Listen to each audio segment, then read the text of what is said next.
नमस्ते। एक सीरियल चलता था चंद्रकांता। चंद्रकांता में ये थे राजा शिवदत्त। राजा शिवदत्त की खासियत क्या थी कि इनके सलाइवा या थूक को जो टच कर लेता था वो मर जाता था। रीजन बताया गया कि शिवदत्त जब छोटे से थे तब से इनको सांप का जहर दिया गया और फिर धीरे धीरे सांप का जहर इनके असर करना बंद कर गया और ये बन गए विष पुरुष। विष कन्याओं की कहानी भी आप लोगों ने सुनी होगी। आपको यहां पर एक बात बता दूं मैं, सांप का जहर जो होता है जिसको वेनम बोलते हैं, सांप के जहर की मार्केट में जो वैल्यू होती है वो सोने से लगभग 3 गुना है। जी हाँ, गोल्ड से 3 से 5 गुना तक महंगा बिकता है सांप का जहर। अब स्नेक वेनम को कोई क्यों खरीदेगा, और वो भी लीगल मार्केट में। मैं वो बात नहीं कर रहा कि किसी को इससे कुछ गलत चीज करनी है, नहीं। लीगल मार्केट में इतनी वैल्यू होने की वजह है सांप का जहर जो है उससे बनता है एंटी वेनम। अब ये एंटी वेनम क्या भला है? तो आज हम बात करने वाले हैं कि सांप का जहर कैसे इकट्ठा करते हैं, सांप एक बार में कितना जहर निकालता है, सांप के जहर का यूज क्या होता है, और सांप के जहर से वो जो इंजेक्शन बनता है वो कैसे बनता है। तो सबसे पहले हम बात शुरू करते हैं कि ये जो एंटी वेनम है ये है क्या भला। किसी भी आदमी को जिसको जहरीले सांप ने काटा है और सांप के काटने से उसकी बॉडी में वेनम गया है, ये मैंने पिछले एपिसोड में बात करी थी कि 2 तरह की बाइट होती है, एक ड्राई बाइट और एक वेनम वाली बाइट। ड्राई बाइट क्या होती है? सांप जहरीला था बट जिस टाइम उसने काटा उस टाइम उसके मुंह में जहर नहीं था, तो वो थी ड्राई बाइट। कोबरा की भी लगभग 30% बाइट ड्राई बाइट होती है। तो आपका अगर नसीब अच्छा है, किस्मत आपकी अच्छी है, तो जिस टाइम आपको कोबरा काटेगा उस टाइम हो सकता है ड्राई बाइट हो। अब ये जो वेनम है, वेनम बॉडी के अंदर जाके असर करेगा। उस वेनम को असर करने से रोकने के लिए जो बॉडी के अंदर चीज डाली जाती है उसको एंटी वेनम कहते हैं। तो मैं ये कह सकता हूं कि सांप ने जहर अगर बॉडी में छोड़ दिया है तो जान बचाने की सिर्फ एक दवाई है, वो है एंटीवेनम। एंटीवेनम की बात जब शुरू करते हैं तो इसकी हिस्ट्री शुरू होती है यूरोप में। यूरोप की लेबोरेटरी में इंडियन कोबरा नाजा नाजा जो होता है उसके लिए सबसे पहली बार एंटीवेनम बनाया गया। क्यों जरूरत पड़ी? रीजन था, आसाम में चाय के बागान बन रहे थे, वेस्ट बंगाल में बागान बन रहे थे, और जो अंग्रेज अधिकारी यहां पे काम करते थे वो बड़े परेशान थे because India, Sri Lanka, specially north east India में सांप बहुत होते हैं और इन जगहों पे जिन जिन अंग्रेजों को सांप ने काटा वो मरते चले जाते थे। अब ऐसी कंडीशन में उन्होंने कहा भाई हमें हमारे लोगों को बचाने के लिए कुछ चाहिए, तो उन्होंने एंटी वेनम बनाना शुरू किया। अब एंटी वेनम की बात जब आती है तो सबसे पहले अपन देखते हैं एंटी वेनम बनता कैसे है। तो एंटी वेनम बनने की शुरुआत होती है सांप के जहर के कलेक्शन से। सांप का जहर कलेक्ट करने की प्रोसेस को मिल्किंग बोलते हैं। मिल्किंग वैसे तो दूध निकालना होता है, लेकिन यहां पे मिल्किंग का मतलब है वेनम की मिल्किंग करना। इसके लिए क्या करते हैं? सांप को पालते हैं। जी हाँ, कहते हैं ना तूने सांप पाल रखा है, ये रियल में सांप पालते हैं। तो सांप को पालते हैं, उसके बाद उस सांप को मैच्योर होने देते हैं। जब सांप में जहर अच्छे से बनना शुरू हो जाता है उस टाइम फिर एक ग्लास या फ्लास्क लेते हैं, उस फ्लास्क के ऊपर एक मेम्ब्रेन लगाते हैं। उस मेम्ब्रेन पे बिल्कुल ऐसी होती है जैसे स्किन होती है। तो फिर सांप को पकड़ के ट्रेंड लोग, ऐसा नहीं है कि दिखावा करने वाले, ऐसे नहीं, ट्रेंड लोग सांप को पकड़ते हैं, ग्लव्स वगैरह लगा के पकड़ते हैं, और फिर उसके बाद उस सांप को बोलते हैं काट इसके ऊपर। बोलने का मतलब उसको उकसाते हैं, तो सांप उसके ऊपर काटता है। जब सांप काटता है तो इनको फैंक्स बोलते हैं। फैंक्स का मतलब विष दंत। तो सांप के जो फैंक्स होते हैं वो इस टाइप के होते हैं, ऐसे करके, ऐसे ऐसे। और उनके साथ कनेक्टेड रहती है इसका सलाइवा वाला एक रूपांतरित ग्रंथि होती है, ट्रांसफॉर्म्ड ग्लैंड होती है जिसको वेनमस ग्लैंड बोल देते हैं। तो ये जैसे ही कोई मेम्ब्रेन में घुसते हैं उसी टाइम एकदम से ये दबती है और प्रेशर के साथ इससे जो चीज बाहर आती है that is venom of snake. तो इसको बोलते हैं मिल्किंग। मिल्किंग जो है, ये मेच्योर स्नेक जो होता है उसकी 1 वीक में 2 से 3 बार मिल्किंग होती है। और एक बार जब सांप काटता है तो अप्रोक्सीमेटली 150 मिलीग्राम के आसपास वेनम कलेक्ट होता है। तो मतलब 5-6 बार, 7 बार की मिल्किंग अगर हुई 150-150 ml की, तब जाके 1 ग्राम वेनम जो है वो कलेक्ट होगा। यहां पे बात शुरू हुई है। अब जो वेनम है उस वेनम की सबसे इंपॉर्टेंट चीज होती है पोटेंसी।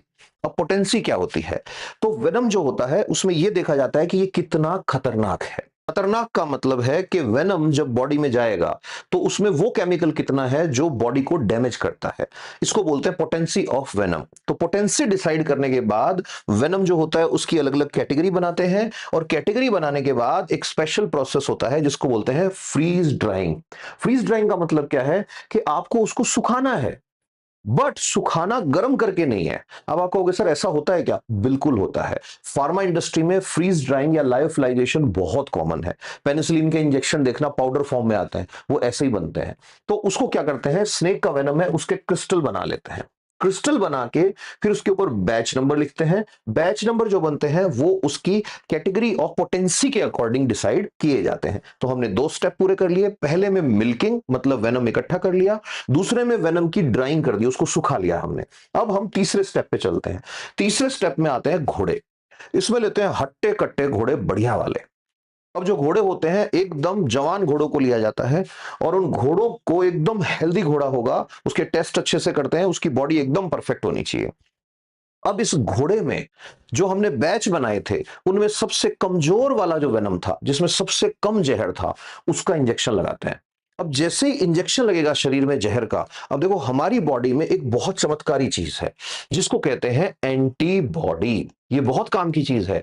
हम और आप जब भी बीमार होते हैं, दवाई हमें कभी ठीक नहीं करती, हमें ठीक करती है एंटीबॉडी। दवाई हेल्प करती है एंटीबॉडी को कि जल्दी से ठीक हो जाए। अब एंटीबॉडी क्या चीज है? एंटीबॉडी का मतलब है इस तरह की प्रोटीन वाली स्ट्रक्चर्स जो ऐसे वाई जैसी होती हैं, 4 इसके अंदर चेन होती है अमीनो एसिड की, ये हमारा शरीर बनाता है। हमारा ही नहीं, हर जानवर का शरीर एंटीबॉडी बनाता है। एंटीबॉडी कब बनती है? जब कोई हार्मफुल चीज हमारी बॉडी में घुसती है। अब घोड़े के शरीर में जहर डाला, जैसे घोड़े के शरीर में जहर डाला, बहुत ही थोड़ा सा डाला है। थोड़ा सा का मतलब अमाउंट अलग अलग हो सकती है, पोटेंसी कम है उसकी, बहुत ही कम असर करने वाला जहर है। अब वो जहर जैसे ही डाला तो घोड़े का शरीर क्या बनाएगा? एंटीबॉडी बनाएगा। अब एंटीबॉडी पहली बार बनी, घोड़ा बीमार होगा, घोड़े में कुछ लक्षण दिखेंगे, बट घोड़ा थोड़े दिन बाद ठीक हो जाएगा। अब जैसे ही घोड़ा ठीक हो गया, छोड़ेंगे नहीं उसको, उसके फिर अगली बार और पावरफुल जहर देंगे, थोड़ा सा और पोटेंसी वाला, फिर और पोटेंसी वाला और पोटेंसी वाला, करते करते हम घोड़े के बॉडी को उस लेवल पर ले जाते हैं जहां पर घोड़े को आप असली जहर दे रहे हो, लेकिन घोड़े के शरीर में एंटीबॉडी इतनी बन गई है कि वो असली जहर जो है वो असर नहीं कर पा रहा है। अब सवाल आ रहा होगा दिमाग में कि ऐसा कैसे हो सकता है? घोड़े को भी तो सांप काट ले तो घोड़ा मरता है। यस मरता है, बट इस बार हम घोड़े को एक साथ नहीं दे रहे सारा जहर, स्टेप वाइज थोड़ा थोड़ा थोड़ा थोड़ा थोड़ा उसकी बॉडी में हम डाल रहे हैं। क्या घोड़े को जहर खिलाया जाता है? नहीं। सांप का जहर असर करना तभी शुरू करता है जब वो ब्लड में या मसल्स के अंदर जाएगा। ब्लड स्ट्रीम में जाए बिना वो असर नहीं करेगा। मुंह से अगर दे दिया तो जहर क्या है? प्रोटीन्स है। उन प्रोटीन्स को हमारी बॉडी डाइजेस्ट करके और डीनेचुराइजेशन कर देगी, उनको डीनेचर मतलब उनको तोड़ देगी, वो असर करेगा ही नहीं जहर। इसलिए इसको इंजेक्शन दिए जाते हैं जहर के। अब घोड़े के अंदर बन गई एंटीबॉडी। ये कैसे पता लगता है? थोड़े थोड़े टाइम में घोड़े का ब्लड सैंपल लेके टेस्ट किया जाता है। अब जब घोड़े के अंदर एंटीबॉडी बन गई है, तब इस घोड़े के यहां इस जगह पे बड़ी नस जो होती है, बड़ी जो आर्टरी होती है, उसके अंदर एक पाइप डाली जाती है और एक बार में 6 से 8 लीटर ब्लड निकाल लिया जाता है। अब ब्लड क्यों निकाला? क्योंकि एंटीबॉडीज ब्लड में ही रहती हैं। अब क्या करेंगे? 8 लीटर ब्लड निकालने के बाद उस ब्लड को हम एक मशीन में डालेंगे। जो मशीन होती है उसको बोलते हैं सेंट्रीफ्यूज। सेंट्रीफ्यूज क्या होता है? ऐसे मान लो जैसे दूध का फैट निकालने की एक मशीन आती है जो ऐसे गोल गोल गोल गोल घूमता है जिसके अंदर दूध ऐसे, तो बिल्कुल ऐसे ट्यूब के अंदर जो है ब्लड को भर देते हैं। आदमी के ब्लड में से भी प्लेटलेट्स ऐसे ही अलग करते हैं। कोई भी ब्लड में से कुछ अलग करना है तो कुछ नहीं करना, ब्लड को एक ट्यूब में लो और उस ट्यूब को जोर जोर से घुमाते हैं मशीन के अंदर, हजारों बार घूमती है पर मिनट ऐसे, आरपीएम बहुत हाई होते हैं उसके। अब वो जब घूमती है ना तो डब्ल्यूबीसी, आरबीसी और प्लाज्मा ये सब अलग अलग हो जाते हैं। तो कोई भी ब्लड को जब हम घुमाएंगे तो ब्लड हमेशा ऐसे ही बनेगा। सबसे पहले नीचे की साइड आ जाएगी डब्ल्यूबीसी, आरबीसी, आरबीसी के ऊपर जो लेयर आएगी वो आएगी डब्ल्यूबीसी और प्लेटलेट्स की, और जो आपको सबसे ऊपर दिख रहा है ये है काम की चीज, इसको बोलते हैं प्लाज्मा। अब घोड़े का 8 लीटर ब्लड जो निकाला था, उस 8 लीटर ब्लड में से प्लाज्मा कर लेते हैं अलग, और बाकी सारा का सारा आरबीसी और बचा हुआ जो ब्लड का पार्ट है वो सारा का सारा घोड़े को वापस इंजेक्ट कर देते हैं, री इंजेक्टेड। फिर से घोड़े में इंजेक्शन दे दिया। अब प्लाज्मा ही क्यों लिया? तो आपको बता दूं एंटीबॉडीज प्लाज्मा में मिलती हैं। तो अब हमको प्लाज्मा मिल चुका है। अच्छा, घोड़े का ब्लड बार बार निकाला जाता है, उसकी लाइफ जो है, उसके दो ऑप्शन है आगे जाके, या तो वो कमजोर होकर खुद मर जाएगा, नहीं तो उसका ब्लड 4-5 साल निकालते हैं, उसके बाद या तो उसको स्लॉटर हाउस भेज देते हैं, हर जगह का अलग अलग कानून है, और या फिर क्या करते हैं, उस घोड़े को किसी और जगह भेज देते हैं, किसी और काम में वो ले लेते हैं उसको। अब उसके बाद आपने घोड़े के प्लाज्मा को अलग कर लिया, अब आपको प्लाज्मा में से काम की चीज अलग करनी है। तो बहुत ध्यान से सुनना, एंटीबॉडी जो होती है ऐसे ऐसे होती है एंटीबॉडी, मैंने अभी बताया 4 चेन होती है ऐसे।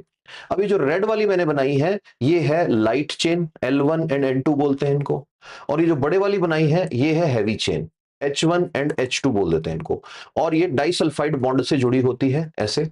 ठीक है, अब ये जो एंटीबॉडी है, इस एंटीबॉडी में याद रखो ये इंसान की एंटीबॉडी नहीं है, लेकिन बना हम इंसान के लिए रहे हैं।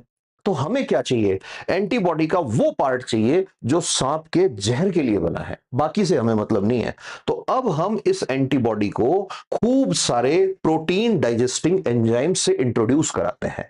जो इजी लैंग्वेज समझना चाहते हैं वो ऐसे समझो कि इस एंटीबॉडी में ये ऐसे वाई शेप की होती है, तो इस एंटीबॉडी में हमारे काम की चीज सिर्फ इतनी है, बाकी नीचे वाला जो है ये घोड़े की बॉडी के काम का है, हमारे काम का नहीं है। प्लस एक चीज और देखी गई है, बहुत सारे पेशेंट्स को जब एंटीबॉडी का इंजेक्शन दिया गया, पूरा इंजेक्शन दिया गया, तो उनके बहुत जबरदस्त एलर्जी कर गया वो। रीजन, ये इंसान की बॉडी का है ही नहीं, तो जब ये इंसान की बॉडी में जाएगा तो इंसान की बॉडी को ये लगेगा कि ये भी कोई खतरनाक चीज है, तो इंसान की बॉडी उसके अगेंस्ट रिएक्शन करती है। ऐसा ना हो इसलिए इस घोड़े की एंटीबॉडी में से सिर्फ ये वाला पार्ट अलग करते हैं। ये वाला जो पार्ट अलग करते हैं इसको FAB एंड FAB प्राइम बोल देते हैं, ये वाला पार्ट अलग कर लेते हैं।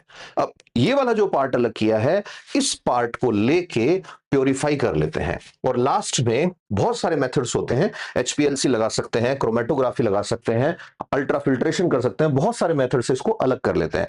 तो हमने घोड़े का ब्लड लिया, ब्लड में से प्लाज्मा लिया, प्लाज्मा में से एंटीबॉडी ली, और एंटीबॉडी में से FAB और FAB प्राइम वाला पार्ट ले लिया। बाकी का अलग क्यों किया, उसकी हमें जरूरत भी नहीं है और उससे एलर्जी हो सकती है। अब ये अलग कर लिया आपने, अलग करने के बाद अब आपको इसकी क्वालिटी चेक करनी है। क्वालिटी चेक कर लिया आपने, बहुत सारे टेस्ट लगाने हैं वो टेस्ट लगा लिए। अब आप क्या करोगे, इसकी पैकिंग करोगे। अब आपके पास दो तरीके हैं।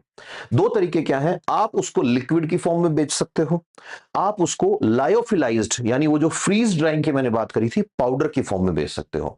जिन इलाकों में स्टोरेज की प्रॉब्लम होती है, जहां पे आप टेम्परेचर प्रोवाइड नहीं करा सकते, क्योंकि एक को 2 से 8 डिग्री पे रखना पड़ता है, एक को 25 डिग्री तक भी रख सकते हो, उन इलाकों के अंदर आप अलग अलग पैकिंग करके अलग अलग तरह के प्रोडक्ट बना के बेच सकते हो। दोनों की जो लाइफ होती है वो भी अलग अलग होती है, तो एक तो पाउडर की फॉर्म में आ सकता है ये, और एक लिक्विड की फॉर्म में आ सकता है। अब अगली चीज यहां पे आती है कि जो एंटीवेनम बनता है ये 2 टाइप का बनता है, ये बहुत काम की बात है। एंटीवेनम 2 टाइप का बनता है। अब कई लोग बोलते हैं कि कौन से सांप ने काटा है ये पता होना चाहिए तभी एंटीवेनम लगेगा, नहीं। इंडिया के अंदर जो सप्लाई का फ्री का एंटीवेनम आता है गवर्नमेंट हॉस्पिटल्स में, उसमें चारों बिग 4 स्नेक्स जिनकी बात मैंने पिछले वीडियो में करी थी, उन चारों के लिए एंटीवेनम होता है। तो अगर आपने एक से ज्यादा तरह के स्नेक्स को यूज करके एंटीवेनम बनाया है तो इसको पॉलीवेलेंट कहते हैं। अगर आपने एक ही स्पीशीज के लिए बनाया है तो इसको मोनोवेलेंट कहते हैं। पॉलीवेलेंट, पॉली का मतलब कई सारे। अब ये कंट्री से कंट्री वेरी करता है, जैसे अफ्रीका में, अमेरिका में कुछ जगह पे कोबरा और मांबा, एक सांप होता है ब्लैक मांबा, बहुत खतरनाक होता है, वो भी उछल के यहां काट लेता है, तो वो ब्लैक मांबा के केस में वहां मांबा बनता है। इंडिया के अंदर पॉलीवेलेंट आता है और चारों बिग 4 जिनकी बात हमने करी थी उन चारों का ये बनता है। फिर अगली इंपॉर्टेंट चीज आती है कि ये जो एंटीवेनम होता है, मैंने कहा 2 टाइप का होता है, तो लिक्विड वाले को आपको स्टोर करना है वो 2 से 8 डिग्री पे स्टोर करना है, और जो सॉलिड फॉर्म में आता है, पाउडर फॉर्म में आता है, जिसको बाद में घोल के और फिर लगाते हैं, वो 25 डिग्री सेल्सियस पे स्टोर करना है। अब जैसे आपने कहा कि ठीक है हमने स्टोर किया, तो यहां एक इंपॉर्टेंट चीज आती है कि इसका मतलब एंटीवेनम भी अपना असर खो देगा अगर उसको मेडिकल स्टोर में या फार्मेसी में या सप्लाई चेन में अच्छे से स्टोर नहीं किया गया है। यहां पे 2 इंपॉर्टेंट चीजें सीखने की है। एक, भले वो वैक्सीन हो भले वो एंटीवेनम हो, अगर उसको सही टेम्परेचर पे स्टोर नहीं किया है वो अपना असर खो देगा। 2, दवाइयों को कभी भी धूप में नहीं रख सकते। बिकॉज जो एलोपैथिक दवाइयां होती हैं वो सनलाइट के साथ रिएक्शन करती हैं, फोटो रिएक्शंस होती हैं बहुत सारे तरह की, उसके बाद वो गड़बड़ कर सकती हैं, बॉडी के अंदर जाके असर कम हो सकता है उनका। इसी तरह एंटीवेनम है, उसको एग्जैक्ट टेम्परेचर पे रखा जाता है। जो बहुत अच्छी कंपनियां होती हैं वो अपने एंटीवेनम प्रोडक्ट के साथ एक थर्मो सेंसर लगा देती हैं। थर्मो सेंसर क्या होता है कि टेम्परेचर इस रेंज से अंदर या बाहर अगर गया तो उस बॉटल के ढक्कन का कलर चेंज हो जाएगा, और वो कलर चेंज हो गया तो डॉक्टर उसको यूज ही नहीं करेगा। ऐसा पोलियो वैक्सीन के अंदर भी करते हैं। तो ये बात हो गई स्टोरेज की। अब अगली इंपॉर्टेंट चीज आती है कि जो एंटीवेनम होता है ये कितने टाइम तक खराब नहीं होता। तो जो एंटी वेनम होता है उसकी लाइफ 3 से 5 साल तक होती है, 3 to 5 ईयर तक होती है। दैट्स वाई इसका स्टोरेज करके बहुत सारी जगहों पे रखा भी जाता है, स्पेशली डिस्ट्रिक्ट हॉस्पिटल्स में, मेडिकल कॉलेजेस में। लेकिन आज भी इंडिया ही नहीं बल्कि दुनिया के ऑलमोस्ट हर जगह पे एक प्रॉब्लम है कि सांप का ये नहीं पता कब किसको कहां काट जाए। अब जिस आदमी को सांप ने काटा उस आदमी की बॉडी में सांप का जहर जो असर कर गया उसको एंटीवेनम नहीं रोक सकता, और ज्यादा असर दिखाने से रोक सकता है। अब एक क्वेश्चन दिमाग में यह भी आता है कि ये असर कैसे दिखाता होगा।